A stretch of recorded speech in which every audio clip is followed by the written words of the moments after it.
innahum kanu la yarjuna hisaba, sesungguhnya mereka tidak takut kepada hisab. Kita kalau dengar kata hisab kan biasanya pikiran kita langsung menerawang.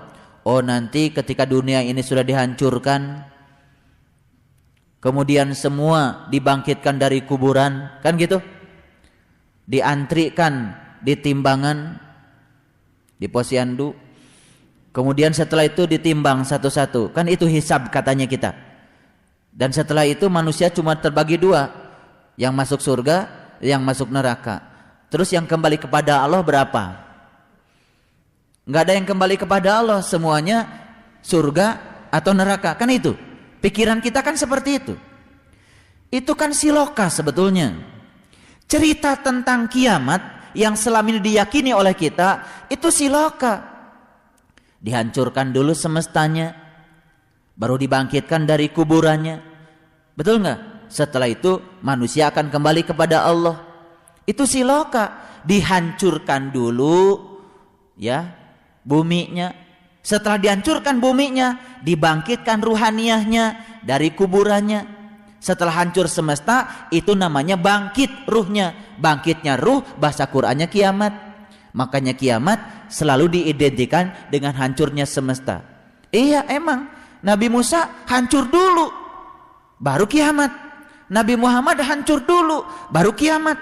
Kita juga harus hancur dulu baru kiamat. Buminya diratakan dulu, betul nggak?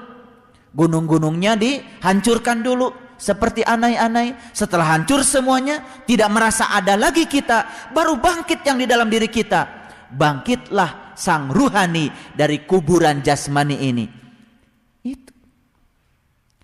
Lalu kata-kata hisab yang paling tepat itu adanya di Quran surat Al-Isra ayat yang ke-14. Allah mengatakan, Iqra kitabaka kafa binafsika al-yauma alaika hasiba. Bacalah kitabmu, cukuplah itu sebagai juru hisabmu.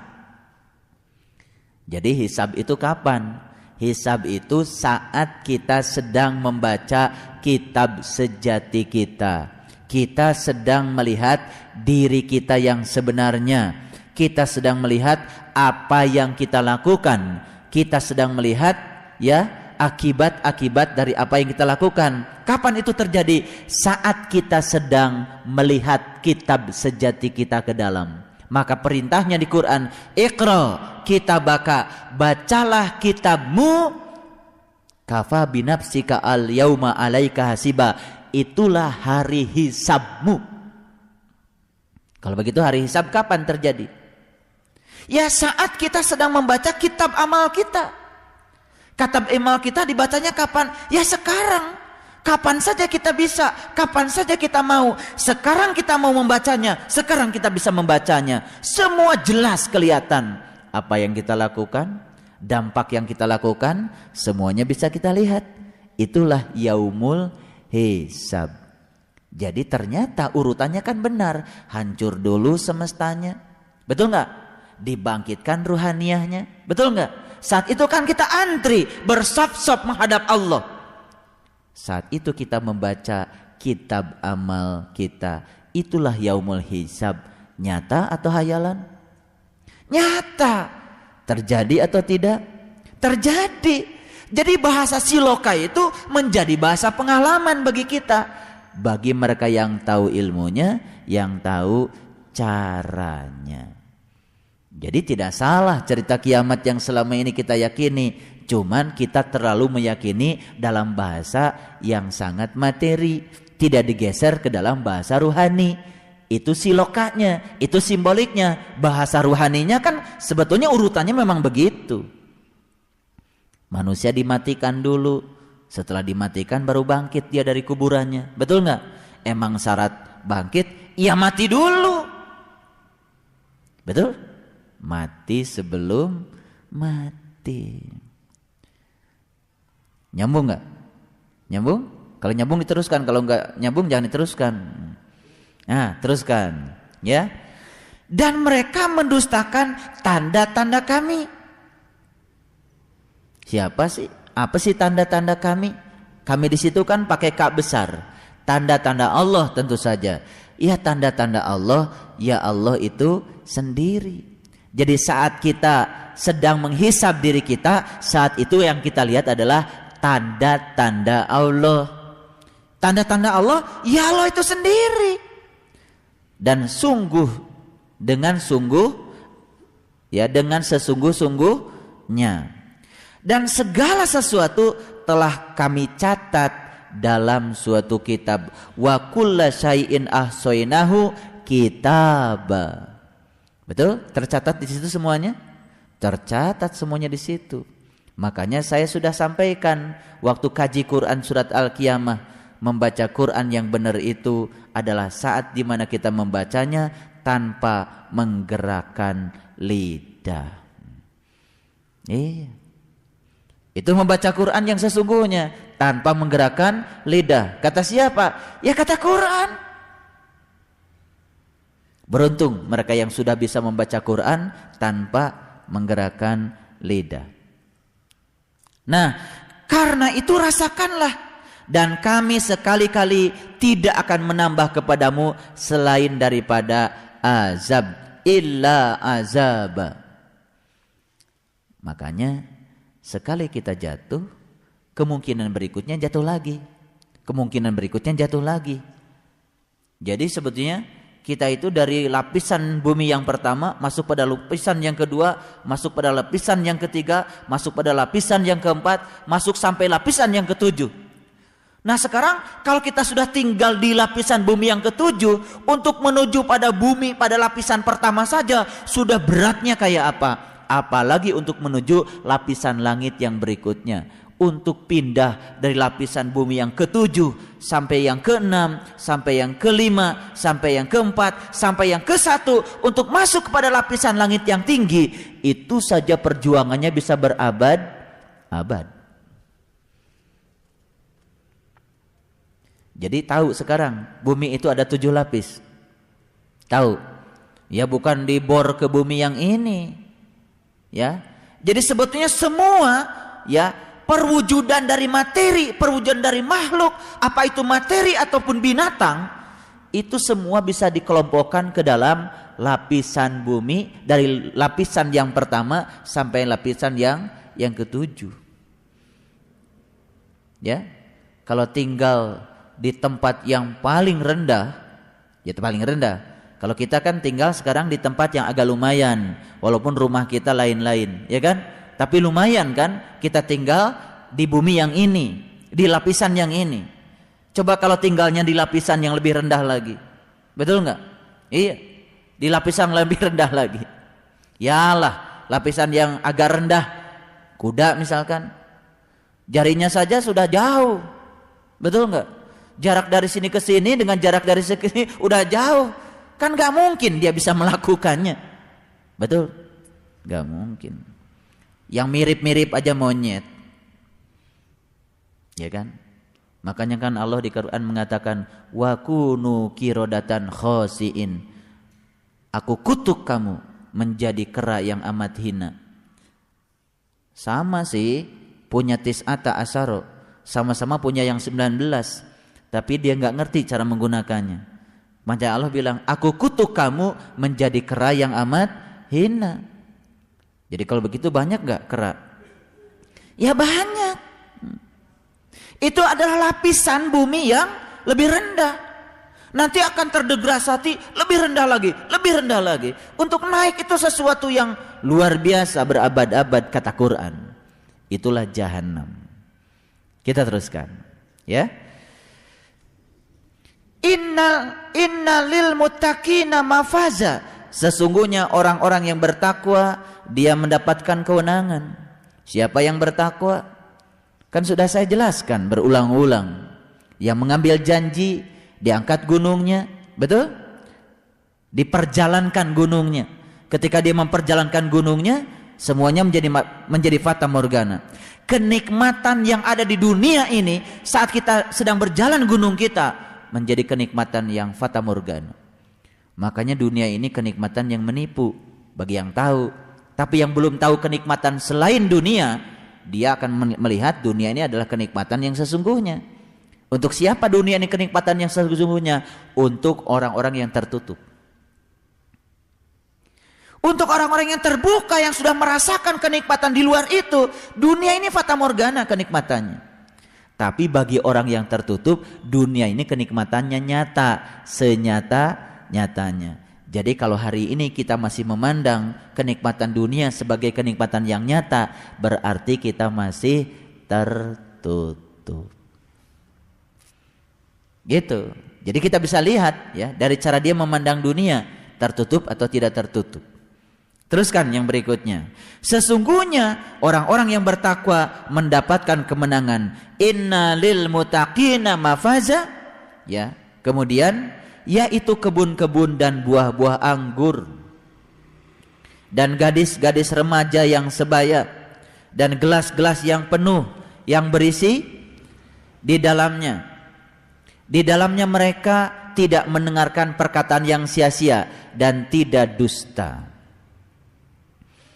Mohon maaf, kalau hari ini kita masih sering bicara dan perkataan kita itu adalah perkataan yang sia-sia, apalagi perkataan dusta, itu tandanya kan kita masih tinggal di jahanam. Yang sudah tinggal di luar jahanam, yang sudah masuk surga, dia itu lebih banyak diam sekiranya tidak ada manfaatnya.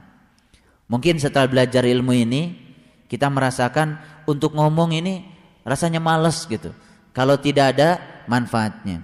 Untuk bicara ini rasanya malas sekiranya tidak ada faedahnya. Memang kata Quran seperti itu. Orang-orang yang sudah tinggal di puncak kesadaran untuk berkata yang sia-sia apalagi dusta, sesuatu yang tidak mungkin bagi dia. Karena apa?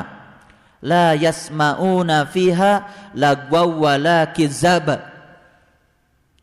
Yang keluar dari mulutnya illa qila salaman salama, kecuali ucapan yang damai dan mendamaikan. Kira-kira berdasarkan ayat ini, kita tinggal di mana sekarang? Tinggal di mana? Jangan-jangan masih tinggal di tempat yang airnya mendidih, yang masih banyak nanah. Kalau yang masih banyak nanah, yang keluar ya nanah juga. Yang keluar kan kata-kata yang penuh fitnah, menghujat, tidak menenteramkan, menyakiti. Itu gambarannya sudah cukup jelas di kehidupan ini. Ngapain ya kita cari-cari nanti? Jelas kelihatan sekarang kok. Nampak jelas. Kapan? Sekarang. Kita selama ini beragama menghayal aja. Entar ya nanti itu mulut kita akan ditutup rapat, semua anggota tubuh kita akan bicara. Bukan nanti, sekarang pun sudah bicara. Kita sangat tahu apa yang kita lakukan. Kita menyaksikan terhadap apa yang kita lakukan saat ini. Teruskan ya. Jazaa'an min rabbika ita'an hisaba, sebagai balasan dari Tuhanmu ya, dan sebagai hisab yang sesungguhnya. Rabbis samawati wal ar wa ma bainahuma ar-rahman la yamlikuna minhu hitaba. Tuhan yang memelihara langit dan bumi dan apa yang ada di antara keduanya, yang maha pemurah, mereka tidak dapat berbicara dengan dia. Jadi dengan dia sudah tidak perlu berbicara lagi, tapi mengerti apa yang dia mau. Itulah orang-orang yang sudah sampai di sana. Lihat ayat berikutnya. Yauma yaqumur ruh wal malaikatu saffa la yatakallamuna illa man adzina lahur rahman wa qala shawaba. Pada hari itu yaqumur ruh wal malaika, ketika itu ruh dan para malaikat bersaf-saf. Ruh dan malaikat bersaf-saf. Jadi ruh ini kan didorongnya oleh malaikat. Ruh ini akan naik atau turun tergantung malaikat yang dorong. Nanti malaikat yang akan dorongnya. Begitu ada malak, ada malaikat, ada yang mendorong, naik itu ruhnya. Makanya mau maju atau mundur terserah yang mendorongnya. Yang mendorong apa? Malak. malaikat. Kita, malaikat itu yang mendorong ruh itu, ya, ke tempat-tempat yang tinggi. Kecuali mereka tidak berkata-kata, kecuali ya, illa man azinalahu rahman wa qala shawaba. Kecuali orang yang sudah diberi izin bicara, maka perkataannya menjadi nancap, berfaedah. Makanya izin bicara itu tidak diberikan kepada orang yang sembarang. Kalau orang ngomong perkara ruh tapi pakai ilmu kirata, tidak mengalaminya, dia belum dapat izin bicara. Jadi izin bicara itu apa? Pengalaman yang Allah berikan kepada seseorang.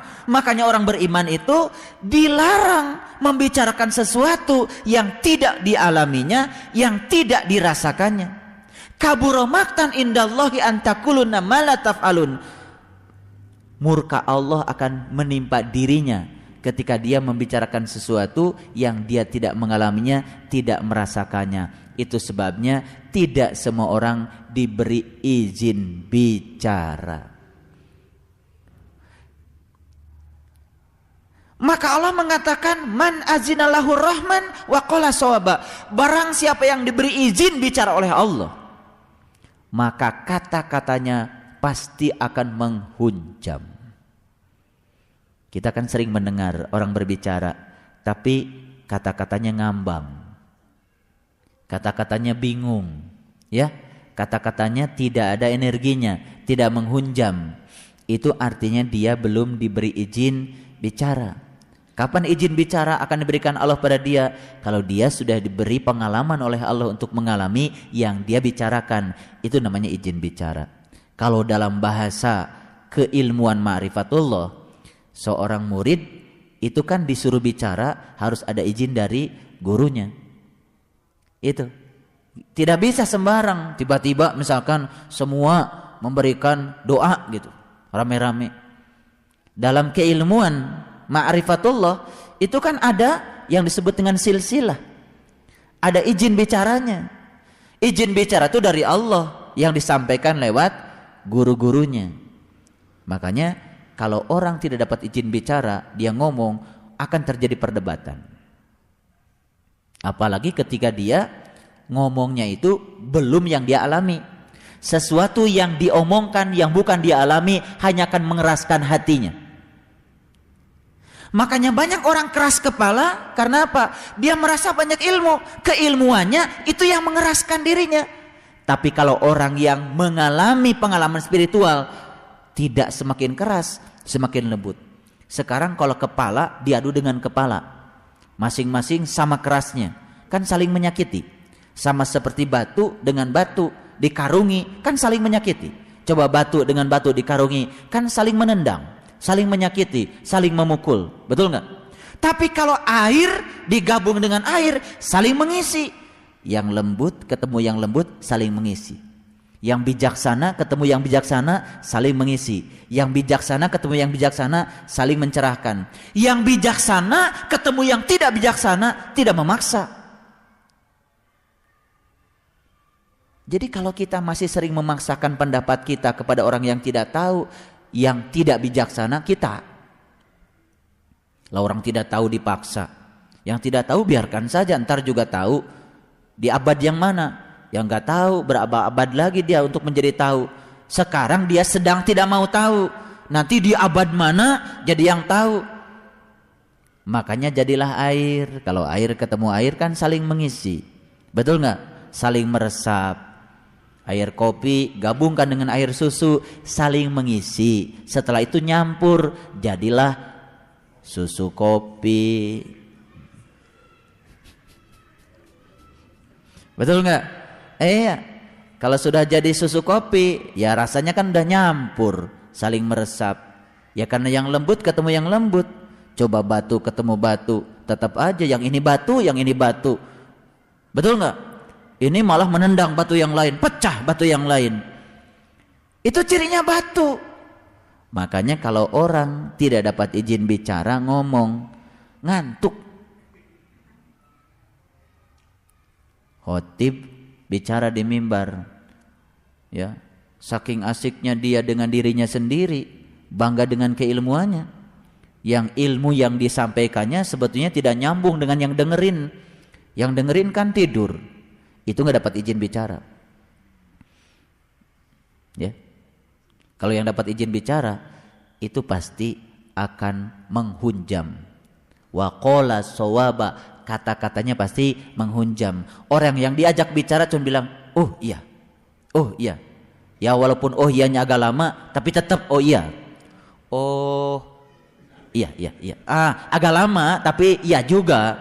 Itu masih lumayan itu. Wa qala shawaba.